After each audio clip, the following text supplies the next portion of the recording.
क्या आप एक सम्राट की तरह सोचना सीखना चाहते हैं? देखिए, छल कपट से पावर पाना आसान है।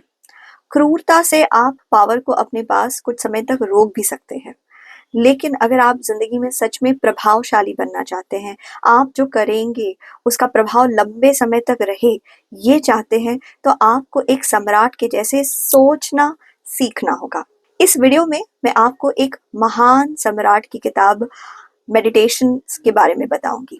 ये लिखी है मार्कस ऑरेलियस ने, जो रोम के एक बहुत महान सम्राट थे।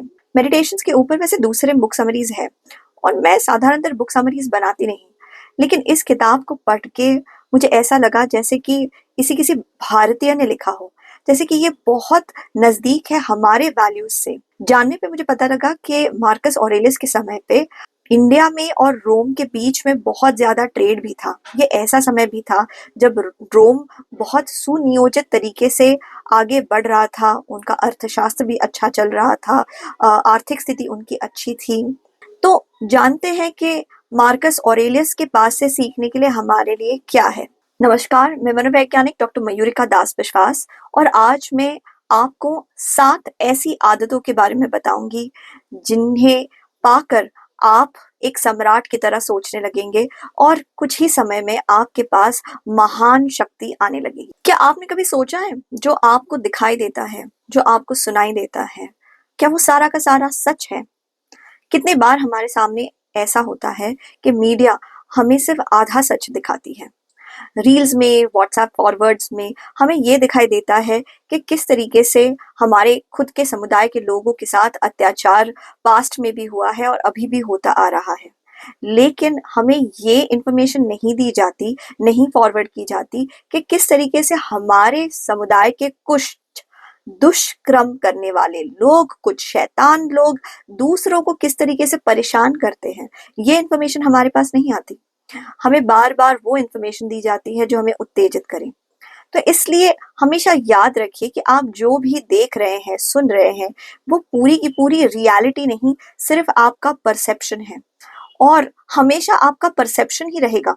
इसलिए मार्कस ऑरेलियस कहते हैं कि याद रखो कि आपका परसेप्शन रियलिटी नहीं, और अपने परसेप्शन को बड़ा करने की कोशिश करो। जानो ज्यादा से ज्यादा सवाल पूछो। कब हमला हुआ, किस पे हमला हुआ, किसने हमला किया, हमारे गुट के कौन से लोगों ने हमला किया, फिर उसके बाद क्या कहा गया था, इस चीज के पीछे की हिस्ट्री क्या है, जो लोग लड़ाई में थे वो कैसा महसूस करेंगे या कैसा महसूस कर रहे हैं, अगर हम लड़ाई जारी रखते हैं तो फिर आगे जाके क्या क्या दिक्कतें हो सकती हैं। सारे सवालों के बारे में पूछो पूछो पूछो, और फिर अपने परसेप्शन ऑफ रियलिटी को बड़ा करने की कोशिश करो। आप पूरी रियलिटी को कभी नहीं देख पाएंगे, जो भी आप देखते हैं वो आपका परसेप्शन है। सोचो, अगर आपका पूरा फोकस आपके कंट्रोल में होता तो आपकी जिंदगी कितनी बदल सकती थी। आप अपना पूरा फोकस लगाते सिर्फ अपने गोल के ऊपर, और फिर लोग आपको क्या क्रिटिसाइज करके कह रहे हैं आपको कुछ फर्क नहीं पड़ता। लोग आपकी झूठी तारीफ करके अगर आपको पीछे रोकने की कोशिश कर रहे हैं, इससे आपको कुछ फर्क नहीं पड़ता। आप तारीफें बटोरने के लिए पॉपुलर काम नहीं करते, बल्कि वो काम करते जो आपको सच में मीनिंग देता है, जिससे सच में एक बड़ा प्रभाव पड़ने वाला है। अगर आपके सोच और फोकस के ऊपर आपका खुद का कंट्रोल होता तो आप अनस्टॉपेबल बन जाते। मार्कस ऑरेलियस कहते हैं कि ये रातों रात तो होने वाला नहीं है, लेकिन इसके लिए कोशिश करते रहो। अपने फोकस पे अपना कंट्रोल बनाओ। जितना ज्यादा आप ध्यान के माध्यम से अपने फोकस पे अपना कंट्रोल बनाने की कोशिश करेंगे, जीवन में आप उतने ही ज्यादा शक्तिशाली बनेंगे। दूसरों का आपके ऊपर से कंट्रोल उतना ही कमजोर होने लगेगा। अपने फोकस पे अपना कंट्रोल बनाओ, दूसरे आपको कंट्रोल नहीं कर पाएंगे। क्या आप एक सिंपल सी टेक्निक जानना चाहते हैं जिससे आप अपने सारे पुराने दुख और गम भुला देंगे? मार्कस ऑरेलियस ने कहा है कि इसके लिए बस अपने प्रेजेंट पे फोकस करो, माइंडफुल हो जाओ। इस वक्त क्या हो रहा है, इस वक्त कौन सा प्रॉब्लम है जो आपको सॉल्व करना है, इस वक्त आप किस चीज में पावरफुल है, कौन से पावर को आपको इस्तेमाल करना है, इस वक्त आपकी कौन सी कमजोरी है जिसका फायदा दूसरे उठा सकते हैं, कौन सी कमजोरी को आपको कम करना है और अपने आप को ज्यादा स्ट्रेंथन बनाना है, ज्यादा पावरफुल बनाना है। पास्ट को छोड़ना है तो प्रेजेंट पे फोकस करना है, पास्ट अपने आप छूट जाएगा। क्या आप एक महामंत्र जानना चाहते हैं जिसे आप किसी भी सिचुएशन में लगा सकते हैं, किसी भी सिचुएशन में? वो महामंत्र जरा ध्यान से सुनिए। हे ईश्वर, मुझे इतनी समझ दे कि मैं उन चीजों को स्वीकार कर सकूं जिन्हें मैं बदल नहीं सकता।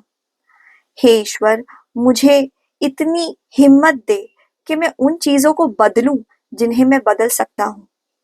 और हे ईश्वर, मुझे इतनी सद्बुद्धि दे कि मैं इन दोनों के बीच का फर्क जान सकूं। ये है सेरेनिटी प्रेयर, जिसे अमरीकी फिलोसोफर नाइबर ने दिया है। लेकिन मार्कस ऑरेलियस भी इसके ऊपर ये कहते हैं कि हमें स्वीकार करना सीखना होगा उन सारी चीजों को जिन्हें हम नहीं बदल सकते। मैंने अपनी जिंदगी में खुद भी इस चीज को अप्लाई किया था और बहुत बड़ा लाभ पाया। कुछ समय पहले मेरे एक बहुत ही प्रिय इंसान तड़प रहे थे, तकलीफ में थे। उनकी तकलीफ मुझे बहुत ज्यादा विचलित कर रही थी, गुस्सा दिला रही थी, इरिटेट कर रही थी।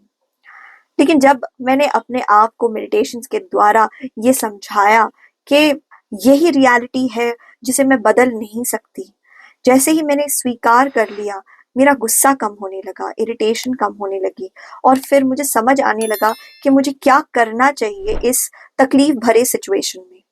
मैं पूरे सिचुएशन को नहीं कंट्रोल कर सकती, लेकिन अपने एक्शन को तो कंट्रोल कर सकती हूँ। उस इंसान की सेवा कर सकती हूँ जो तकलीफ में है, उसकी तकलीफ नहीं कम कर सकती। लेकिन पांचवी चीज जो आपको जाननी चाहिए, आप ऐसा क्या कर सकते हैं जिससे जब आप सामने नहीं होंगे तब भी लोग आपकी तारीफ करेंगे, लोग आपके सपोर्ट और समर्थन में खड़े हो जाएंगे। मार्कस ऑरेलियस ने हमें ज्ञान दिया है कि बस सबके साथ करुणा और प्रेम से व्यवहार करो, सबका सम्मान करो, भले वो आपका दुश्मन हो, भले वो आपसे कमजोर कोई इंसान हो, भले वो ऐसा इंसान हो जो आपसे जलता है, उसके पास पैसे सामर्थ हो ना हो, हर किसी का सम्मान करो। हम एक ऐसी दुनिया में रहते हैं जहाँ पे लोग जानना चाहते हैं आप कौन सी गाड़ी चलाते हैं, आप कहाँ नौकरी करते हैं, आपके पिता या पति किस जगह पे नौकरी करते हैं। बेसिकली वो ये जानना चाह रहे हैं कि आपके बैंक में कितने पैसे हैं। हम ऐसी दुनिया में रहते हैं जहाँ पे लोग इज्जत पाने के लिए आपको अपनी हॉलिडे वेकेशन की फोटोज दिखाते हैं, व्लॉग्स बना के दिखाते हैं वो कहाँ कहाँ घूमने जा रहे हैं, क्या ठूस रहे हैं अपने पेट में, मुंह में। लेकिन ये सारी चीजें बहुत ज्यादा स्थायी है, इससे आपको इज्जत नहीं मिलने वाली। अगर आप चाहते हैं लोग आपको सपोर्ट करें, आपके प्रति दयालु बने, तो आप उनके प्रति दयालु बनिए। रिगार्डलेस कि वो अमीर है या गरीब, हमेशा हर किसी के प्रति काइंडनेस दिखाते रहिए। जो छठी चीज मैंने मार्कस ऑरेलियस की पढ़ी, उसे पढ़ते ही मेरा दिल खुश हो गया और मुझे लगा कि अरे ये तो मुझे पहले से पता है, ये तो हमारे देश में भगवान ने हमें पहले से बताया हुआ है कि तुम कर्म करो, फल की आशा मत करो। कर्म के ऊपर तुम्हारा अधिकार है, लेकिन फल क्या मिलेगा उसके ऊपर तुम्हारा कोई अधिकार नहीं। इसलिए तुम फल की लालच या डर से कोई कर्म मत करो। तुम कर्म इसलिए ना करो क्योंकि तुम्हें कोई रिवॉर्ड मिलेगा या पनिशमेंट मिलेगा। तुम कर्म इसलिए करो क्योंकि वो तुम्हें करना है, वही तुम्हारा धर्म है। इसी बात को मार्कस ऑरेलियस कहते हैं कि find meaning in your duty, जिसे भगवान कृष्ण ने हमें सबको समझाया हुआ है, जिसे कई कई गुरु गीता के इंटरप्रिटेशंस में बार बार हमें समझाते हैं। अपने ड्यूटी में मीनिंग ढूंढिए। मार्कस ऑरेलियस ने कहा है कि जब आपको आपके ड्यूटी में मीनिंग मिलने लगेगा, वही चीज आपको मुक्त करेगी, वही चीज आपको स्थायी आनंद देगी। आखिरी चीज जो मार्कस ऑरेलियस ने एक कही है, जो मुझे बहुत अच्छी लगी और सच में मेरे अंदर उसने बहुत गहरा प्रभाव डाला, वो है अपनी जिंदगी से वो सारी बकवास, फालतू चीजें, कचरा निकाल दो जो आपके काम की नहीं। वो दोस्त जो काम नहीं आते, वो सामान जिन्हें आप इस्तेमाल नहीं करते, वो कपड़े जिन्हें आप कभी पहनने वाले ही नहीं है, वो गुस्सा जो आपको आपके लक्ष्य तक नहीं पहुंचने देता, वो जलन जो आपको आपका बेहतरीन काम नहीं करने दे। अपनी जिंदगी से निकाल दो वो क्रिटिसिज्म जो किसी और ने आपको दिया है लेकिन वो आपको बेहतर नहीं बनाता। वो क्रिटिसिज्म जो आपको मन कर रहा है आप सामने वाले को दे, लेकिन वो सुनने वाला ही नहीं है। उन सारी चीजों को अपनी जिंदगी से निकाल दीजिए जो बेकार की है, फालतू है और आपकी जिंदगी को बेहतर नहीं बनाती। आप जितना ज्यादा हल्का होके जिएंगे, उतना ही ज्यादा आप ताकतवर हो जाएंगे, निडर हो जाएंगे और एक महान सम्राट की तरह सोचने लगेंगे। आशा करते हैं ये वीडियो आपको अच्छा लगा है। मुझे ये किताब बहुत अच्छी लगी, इसने मेरे ऊपर गहरा प्रभाव डाला, तो मुझे लगा मुझे आपसे शेयर करना ही चाहिए और आपको भी ये लगना चाहिए कि आप भी इसे दूसरों के साथ शेयर करें। किताब को भी, इस वीडियो को भी मौका मिले तो इस किताब को ज़रूर पढ़िए। आपके मूल्यवान समय के लिए बहुत बहुत धन्यवाद।